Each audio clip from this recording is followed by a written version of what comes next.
بسم اللہ الرحمن الرحیم۔ ناظرین السلام علیکم، میں ہوں آصف عنایت اپنے یوٹیوب چینل سے۔ ملکی سیاست پر تو بات چیت ہوتی رہتی ہے۔ کل میں یہ ادھر ہی رحمان پان شاپ ہے تو وہاں لڑکا مجھے کہنے لگا جو مالک ہے کہ سر یہ یوکرائن کا کیا مسئلہ ہے، یوکرائن کے متعلق کوئی چھوٹا سا پروگرام کریں۔ میں نے اس کو بتایا کہ یوکرائن ایک اپنے پیچھے پوری ایک پیرل تاریخ رکھتا ہے، سوویت یونین کی تاریخ ہے، اشتراکیت کی ہے، مالیاتی نظام کی ہے۔ تو بہرحال میں نے سوچا کہ اس پر بھی جتنی بات ہو سکے وہ کی جا سکے۔ تو ناظرین، جب 88 سے 90 تک یا اس دوران سوویت یونین سے 10-12 ریاستیں الگ ہوئیں، اس کی بنیاد دراصل اس کا نظام جو جوہر کی صورت اختیار کر چکا تھا وہ بنا تھا۔ پھر گورباچوف نے بڑی کوشش کی کہ وہ روس کو، سوویت یونین کو قائم رکھ سکے، بچا سکے، تو بالکل بربادی کی بجائے انہوں نے چند ریاستیں جو 10-12 تھیں ان کو آزادی دی۔ اس عمل کے دوران جب وہ ریاستیں آزاد ہوئیں تو سوویت یونین سابقہ اور روس کی یہ انڈرسٹینڈنگ تھی، ایگریمنٹ نہیں تھا کہ یہ آزاد شدہ ریاستیں نیٹو کا یا امریکن بلاک کا ایسا حصہ نہیں بنے گی، بلکہ نہیں بنے گی اور پولینڈ کی طرح، آسٹریا کی طرح یہ آزاد ریاستیں، نان الائنڈ ریاستیں رہیں گی۔ یہ ایک انڈرسٹینڈنگ تھی۔ پھر یوکرائن کے آئین میں 2010-12 میں جو آئین بنا، اس میں یہ باقاعدہ طور پر باقاعدہ بات درج ہے کہ یہ نیٹو کا حصہ نہیں بنے گا یوکرائن۔ پھر امریکہ نے اس کا سلسلہ شروع کیا۔ اب یہ تاریخ جو ہے اس میں سوویت یونین ٹوٹنے کے بعد روس جب کمزور ہوا تو وہ اپنے آپ کو ری بلڈ کرتا کرتا یہ دن آ گئے۔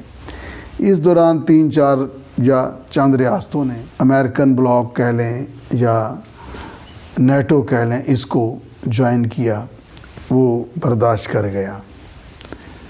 اس دوران ایک نئی عالمی قوت، مالیاتی معاشی اعتبار سے بھی عالمی قوت دنیا میں رونما ہوئی، چائنا، جو نیچرلی، فکری اور فطری اعتبار سے رشیا کا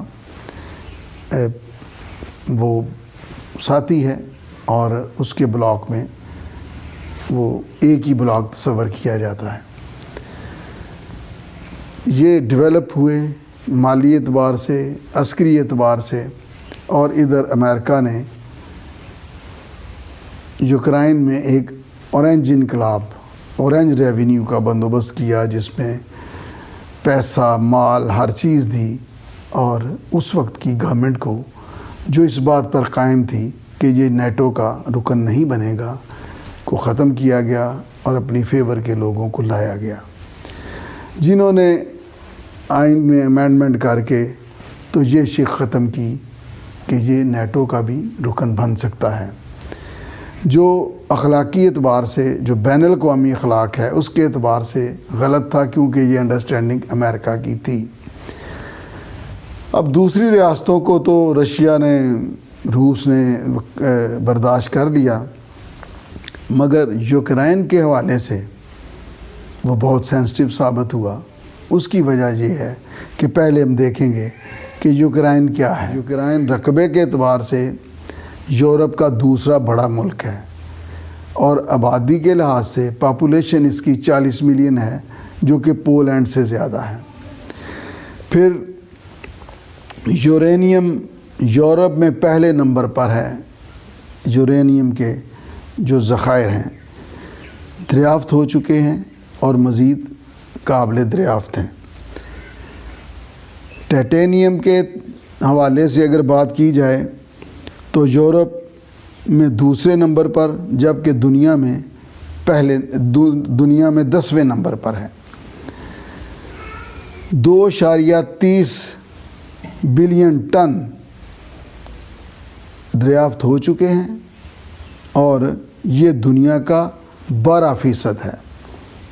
ٹائٹینیم لوہے کے اعتبار سے دنیا بھر میں یہ دوسرے نمبر پر ہے۔ 30 بلین ٹن لوہا دریافت ہو چکا ہے اور مزید دریافت اس کی متوقع بھی ہے اور جاری بھی ہے۔ اب مرکری حوالے سے بات کی جائے تو یورپ میں دوسرے نمبر پر ہے۔ شیل گیس جو کہ پیٹرولیم میں ایک انتہائی قابل ذکر انگریڈینٹ ہے پیٹرولیم کے حوالے سے، یورپ میں تیسرے نمبر پر، جبکہ دنیا میں 13ویں نمبر پر ہے۔ 22 ٹریلین کیوبک دریافت شدہ ہے اور باقی دریافت ہونے کو ہے، ہو رہا ہے۔ یہ پیٹرولیم کے لیے یا پیٹرولیم اس کے بغیر ممکن نہیں ہے۔ اس کے علاوہ اسکولوں، کالجوں اور خوبصورت انفراسٹرکچر کا ملک ہے۔ امن، لوگ ایک تہذیب کے حوالے سے، ایک کلچر کے حوالے سے، ہر اعتبار سے وہ ایک کمپلیٹ اور ایک پراسپر کنٹری ہے۔ اب وہ جاتا دکھتا جب روس کو لگا تو اس نے پھر امریکہ کو یہ باور کرایا کہ آپ ہی نہیں، ہم بھی اس بساط پر ہیں، سپر پاور آپ ہی نہیں ہو۔ گو کہ چائنا اور دیگر ممالک جو زخم خوردہ ہیں، چائنا تو زخم خوردہ نہیں ہے، اب ایران تو ہے نا، اور بھی ممالک ہیں دنیا کے جو مالی وجہ سے اپنے معاشی اعتبار سے مرہون منت ہیں IMF کے، اور یہ بھی یاد رہے کہ UNO میں اس کی امریکہ کی منوپلی کو نظر انداز نہیں کیا جا سکتا۔ معاشی اعتبار سے چائنا، رشیا یہ بندوبست کر رہے ہیں، جس طرح سری لنکا کو آسان شرطوں پہ قرضہ دیا کہ جو لوگ، جو کنٹری، جو ممالک آزادی چاہتے ہیں ایک سپر پاور سے جو منمانی کرتی ہے، چاہے وہ عراق ہو، چاہے وہ ایران ہو، یمن ہو، شام ہو، اور یہ آج کی نہیں ہے، عدنان مندریس سے لے کر ہمارے جناب گریٹ ذوالفقار علی بھٹو، شاہ فیصل، اسی آزادی کی خاطر شہید ہوئے، اور حافظ الاسد کی زندگی تنگ کر دی گئی، ان کے بیٹے کی زندگی تنگ کی گئی۔ یہ دنیا میں کھینچا تانی اور دنیا اپنی قیادتوں سے محروم ہوتی گئی۔ اس کے پیچھے ایک ہی بات تھی کہ اپنے ریسورسز کو وہ خود استعمال کرنا چاہتے تھے، وہ اپنی حیثیت کو اجاگر کرنا چاہتے تھے، وہ اپنی شناخت بنانا چاہتے تھے الگ سے یا عزت دارانہ طریقے سے۔ یہ تو ایک مسئلہ ہے جو دنیا کی حکمرانی کے حوالے سے چل رہا ہے۔ کوئی شامل ہونا چاہتا ہے، کوئی آزادی چاہتا ہے، کوئی حریت پسند ہے اور کوئی جوائن کرتا ہے۔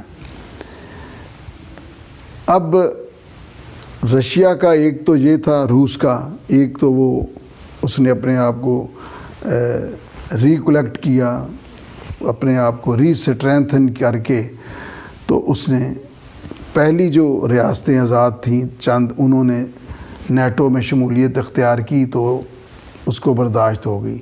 لیکن یوکرائن کا معاملہ مختلف ہے، جو میں نے ابھی اس کی حیثیت بتائی اس حوالے سے بھی، اور پھر سب سے بڑی بات ہے کہ ایریا آف انفلوئنس رشیا نے، جیسے کہ شرف شریف صاحب نے بھی اپنے ویلاگ میں بتایا، کسی میں بات کر رہے تھے کہ ایریا آف انفلوئنس جو ہے رشیا، اس کو اپنی ٹیریٹری میں امریکہ کو میسج دینا چاہتا تھا، اور وہ دیا۔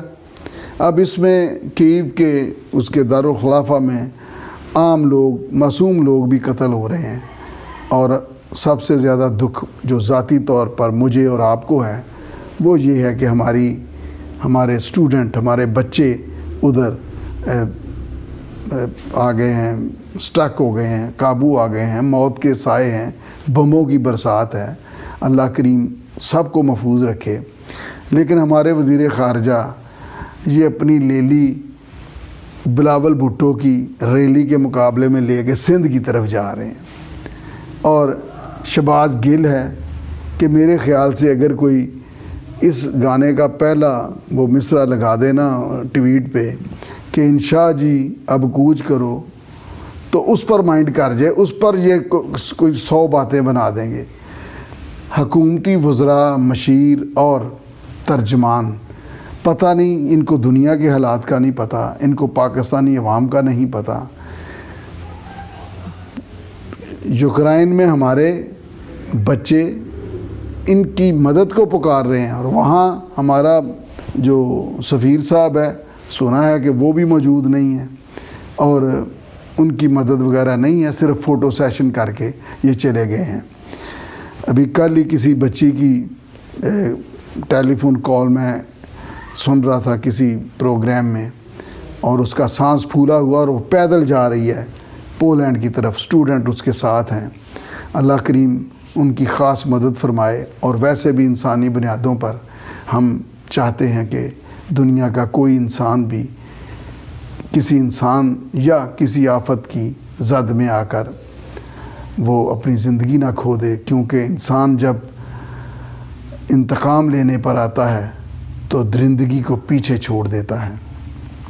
تو ناظرین، ایک بات میں آپ سے شیئر کرنا چاہتا ہوں کہ کشمیر میں نے ایک بچی کی، میں ایک ٹی وی پروگرام میں اپنے آنسو نہیں روک پایا تھا۔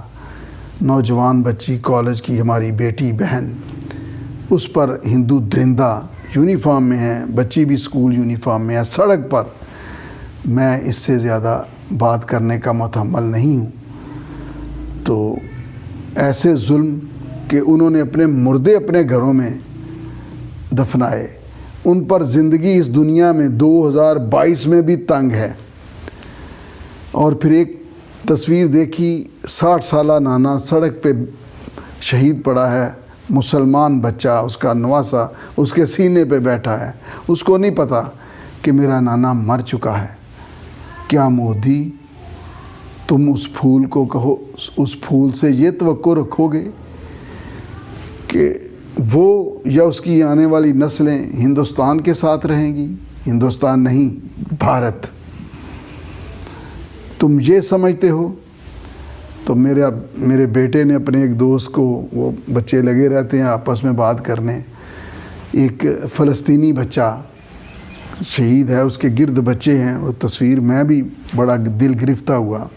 تو اس نے اس کو، وہ جو ان کا چیٹنگ چلتی ہے، اس پر کہا کہ یہ جو بچے اس کو ڈیڈ باڈی کو دیکھ رہے ہیں، ان سے کیا توقع کرو گے؟ یہ پھول کھلیں گے دنیا میں؟ نہیں، یہ بم پھٹیں گے۔